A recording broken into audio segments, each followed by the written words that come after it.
Alright, bro. So to be self-aware, you gotta want it bad. Like you gotta want it, and you gotta be desperate. So I'm gonna give you two exercises, or actually an exercise and a rule at the end of the video. So stick around for that. So the first thing would be to think before you speak, meaning choose your words wisely to communicate more carefully and calmly, to express your emotions through words that you want to express them through. Because so many times you express your emotions through words that you don't like you are angry and you say some bullshit that's not true. You don't mean that, but you said it out of anger. So just think before you speak. Take a moment, take a step back before you speak, and just take your emotions into consideration of your words.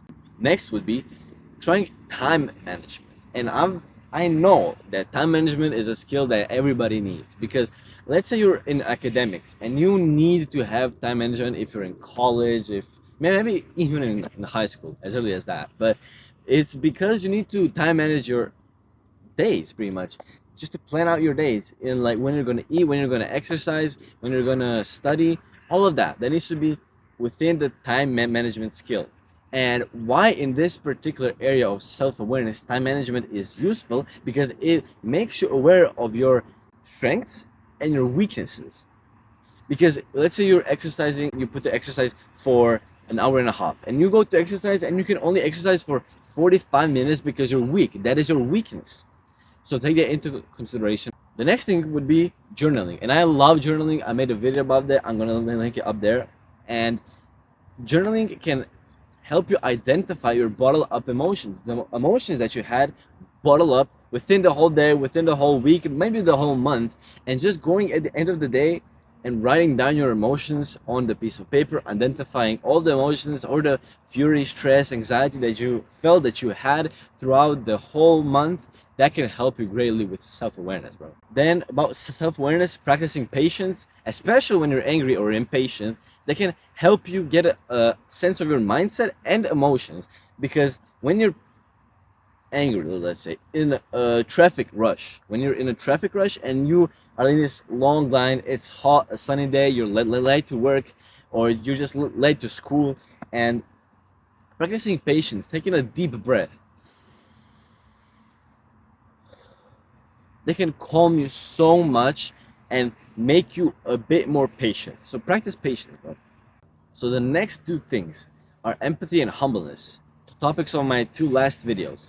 And empathy, in this particular example, in self-awareness, would bring you a sense of how your actions affect other people.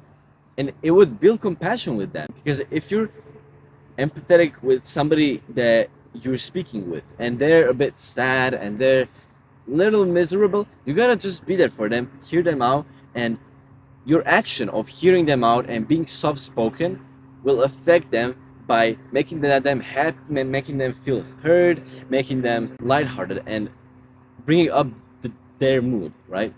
And humbleness. Humbleness is when you're not boasting about your skills. Let's say in this example, you're self-aware that you have these amazing skills, that you have all the money, that you're the best in football, that you're the best in your class, but you're not boasting to people about it. You're not telling everybody about it and like, oh, I'm the best on this. You're not telling that. It is because you're humble. So when somebody asks you about how are you doing in class, you say, I'm the best in class, and you're not boasting, you're being honest, but you didn't boast about it because you're humble, which is good. And the next one is talking to yourself. Talking to yourself can really help you to understand yourself on a deeper connection, meaning you can talk through your emotions. Let's say you're angry. Surface level would just be, yo, I'm angry, and that's it. But deeper meaning would be, I'm angry. Why am I angry? What is making me angry? And what can I do to fix my anger, to make myself calmer, to make myself feel better? Now, because you sticked around, I'm gonna give you the exercise and the rule that I use to make myself more self-aware when I'm not. Now, the exercise goes like this. Sit in a room in silence. It can be the living room, just like your own room. Just sit in a room when it's silent. And close your eyes and ask yourself this one question. What is it that I'm doing wrong, that I know I'm doing wrong, that I could fix? meditate on that thought, and you'll get an answer. Trust me, you will get an answer. If you meditate for like 5 to 15 minutes, maybe 20 if you're like superb, meditate on that thought and you will get an answer. Maybe not an answer that you want, but it'll be the answer that you need. Sometimes it can be a harsh one, meaning you'll have to leave somebody because you're not feeling it. You need to leave somebody to feel better yourself. Or it can be to switching careers, or it can be whatever it is. It can be hurtful or it can be good, but it is going to be the answer that you need, not that you want. And the rule is what I call the what not why rule. Meaning you gotta ask a what question instead of a why question.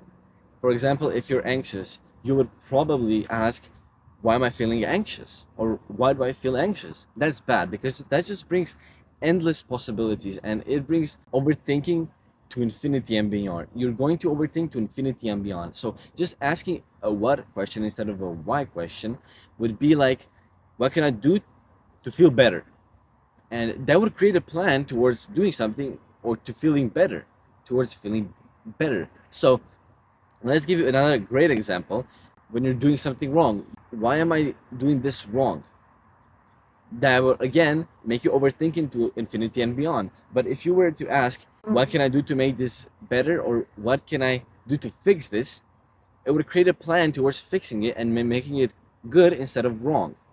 So that's generally it. It's a lot of that I said in this video, so reflect on it. Take a week to go over one thing. Example is like, take a week to journal. Take a week to practice time management, to get to know your strengths and weaknesses.